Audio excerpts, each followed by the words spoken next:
Alright, today I'm going to show you how to replace the blades and retime the deck on a DeWalt DW33. This has got the 10.5 horsepower motor on it, overhead valve. So there's a cover that's on the top here. That cover is held in by these 3 screws, one on each side of here and then one in the middle. Put those back in there so you don't lose them. Once you get underneath the cover, you're going to find this pulley set up here. The way that I found it was like really easy, since it really doesn't mention it in the manual of how to do this. It says take it to an authorized dealer to do it. So if you do this, you're going to do it at your own accord, your own risk there. There is a spring here that hooks into this deck and then hooks into this pulley. You want to remove that spring just using a pair of pliers. 9/16 socket, you're going to put it on top of here, and then underneath the deck, I've already done it, there is a nut that you're going to need to get a hold of with a wrench and take that off. That'll remove this whole pulley. Set that off to the side. And then underneath, I'll show you where that 9/16 was. The nut. That's where your 9/16 nut is going to be, is in between. So what happened to this and why I'm replacing the blades on it was that I had hit something, and I don't know what it was because it slung it, but obviously it was good enough to get into the deck, and then it threw the blades out of time. And I don't know if you can see, but there is a slight bend to it, and it even got into the deck, the blade did, but they hit each other. It came out of timing and hit. So right now these are out of time, and it was quite scary, to say the least. It made a hell of a noise, and it just shut it right down. So anyway, we'll get back to it. We'll get these blades. So I went to Home Depot, picked up 2 new blades. I think they were like 46 bucks or whatever, and 33-inch. Let's see. So the next thing you want to do is, I got a DeWalt 1/2-inch impact. I don't know if I'm really going to need it for those nuts there, but it might be overkill. So it's a 15/16 socket. I'm just going to zip these off. So I'll bring you right back. Alright, so I got the blades off, and they are kind of slotted there, so they only go on one way. Yeah, so here's the blade where it gotten into each other, and yeah, they're definitely bent. So here's the 2 15/16 nuts. Make sure this face plate is clean, so it's not throwing the blades out of whack here, and that they're sitting flat and flush on that plate. So if there's any kind of grass or anything up underneath of it, well, that's all I'm doing, is just scraping that off, getting that off there. They weren't really tight. It was actually kind of surprisingly loose. So I'm gonna give her all the Ugga Duggas when I put these back on there. I don't want them flying off. So I'll bring it right back after I get those on. Yeah, so got the blades off, like I said, and then I got these out of the package. And as you can see, like, they sit.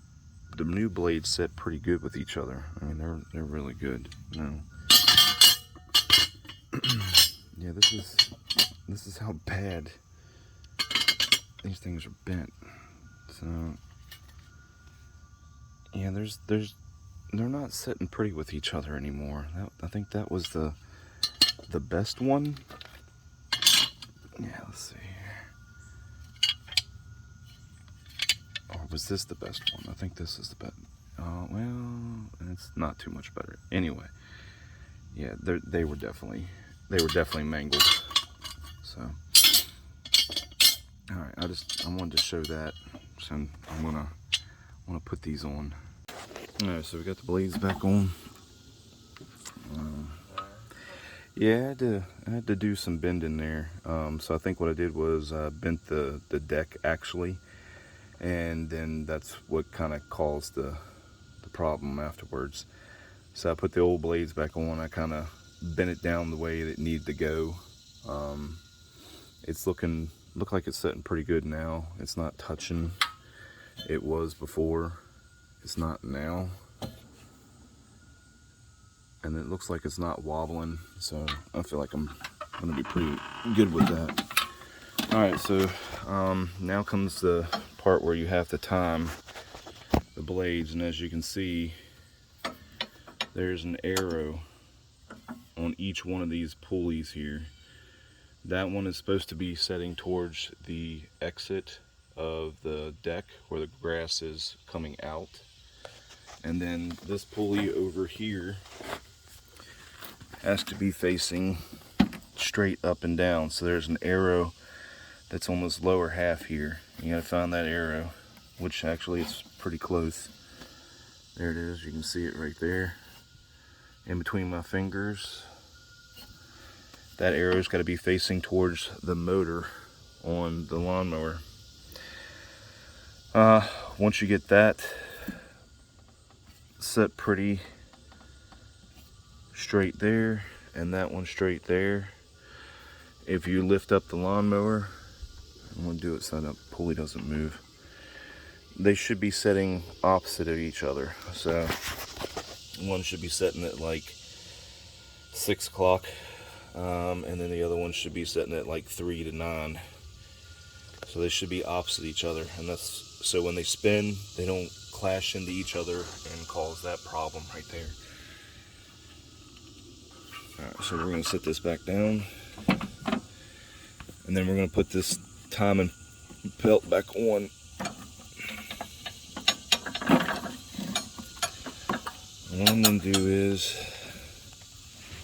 I'm going to set this in there like that for right now, and then that one's going to go up on top here and set in these grooves. Now, the last time that I had to do this, the issue was when I put this pulley back on and it pushes against that belt.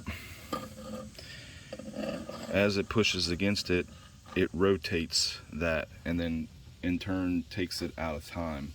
So I had to play with it a little bit to where I got this one to set like that, and I had to adjust the belt, like move the teeth forward a couple teeth or back a couple teeth, whichever one, until I could get that pulley seated into the hole there where it's supposed to have the bolt and the nut.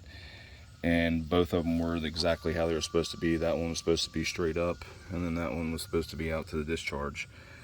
So I'm gonna play with this a little bit, get it back in place, get this pulley back in, and then we'll be almost done. Alright, so again, now you can see where the spring goes into this hole right here,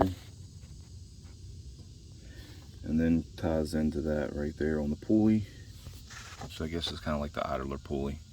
Anyways, now you can see that they are setting directly opposite of each other, the arrows. And now your blade timing should be like that. So you should have one that's straight up and down, and the other one that's sideways. That's the way it's supposed to be. Alright, well, I'm going to start it up, and we'll see how she runs.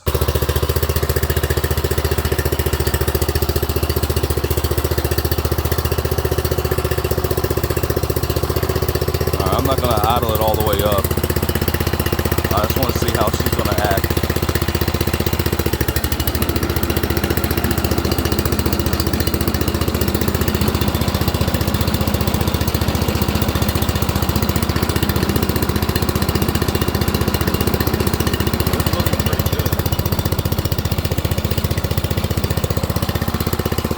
vibration to it, but I don't know if that's just because I don't have it all the way up, so I'm going to try it and see what that looks like.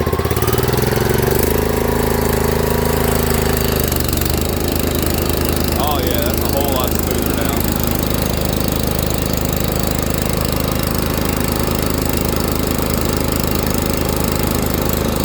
So you can see when you let off of it, it's got a brake right here.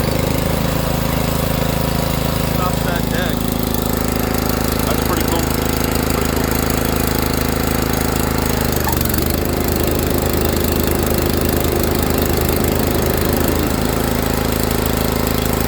Alright, let's see here.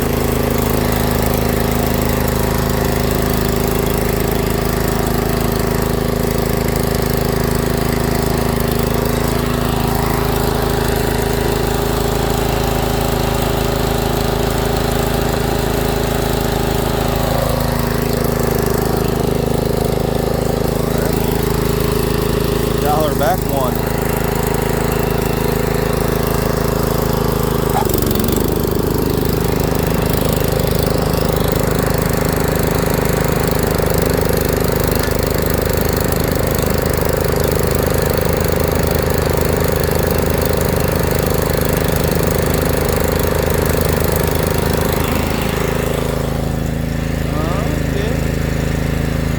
Doing pretty good. Alright, well, I'm happy.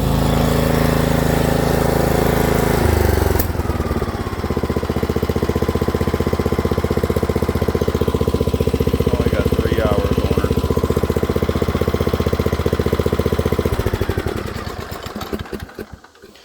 So, yeah, at any rate, I went to Home Depot and I picked it up. This was my local Home Depot.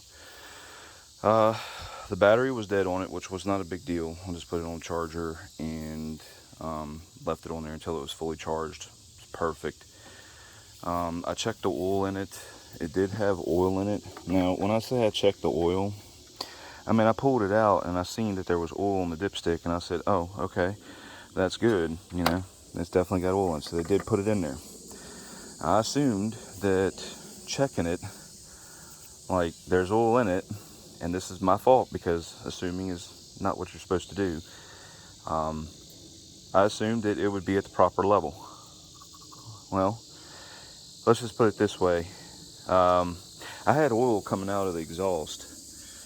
It was all over the place, blowing out. It was actually, I think, see, what happened was somebody had filled it up, and then somebody came behind them and then filled it up again. So they put the right amount in there and never checked the oil. So, you know, that was my fault. But anyways, I drained the excess oil out of it, which it ended up being about a half a quart or more, and started it back up, let it run at low idle until it purged it out of the exhaust.